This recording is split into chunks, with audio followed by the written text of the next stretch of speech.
back to Rinkside, presented by SCSU Athletics and the Rink Live. I'm Brooke Pierwich, joined with Mick Hatton. And Mick, last weekend against North Dakota, the Huskies scored 6 unanswered goals twice. What did you like about their play from this weekend? Well, the resiliency obviously pops out at you. I mean, typically if you get down against North Dakota, that's a huge downside.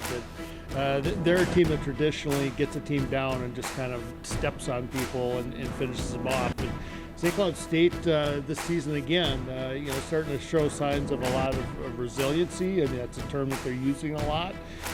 They don't want to keep getting into this habit, though, of getting behind teams in the first period and then having to rally to get them, because that's going to bite them at some point. But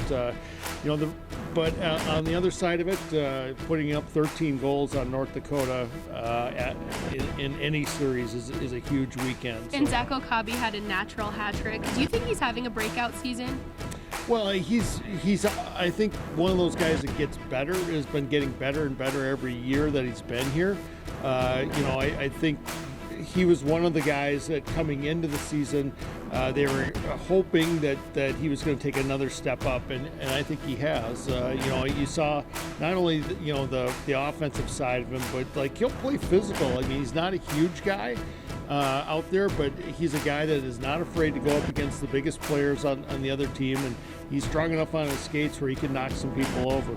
And it was Kyler Kupka's first 2 games back, and he had 2 goals. How does that show just how valuable he is to this team? Well, he's a guy that, the numbers are finally starting to show up for the type of player that he is. I think the one thing that, the coaching staff has talked about a lot with him has been just his consistency this season. He's shown signs of this in years past, but he's been really consistent, even after coming back from an appendectomy, which is not an easy thing to do. And Jack Peart was another big name this weekend. What did you like about his play, and how has he shown that he's maybe stepped up a little bit?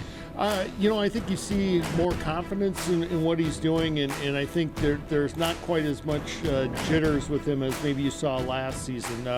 He's better in the defensive zone, been a lot more consistent there, where you don't see him making huge mistakes down there. And if he is making a mistake, he's getting back into a play and finishing it off. And now looking at this weekend, the team will be on the road taking on Miami, and Red Savage was just named to the preliminary USA roster. What can we expect from his play? Well, I mean, anybody that's named to that roster is a kid that you got to keep your eye on. Obviously, a guy with some offensive skill.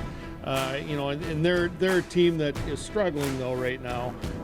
In a lot of respects, they're not a very good team on special teams. So St. Cloud State can maybe make some hay there. Goaltending has been a good aspect of this team. How are the Huskies going to be able to find the back of the net?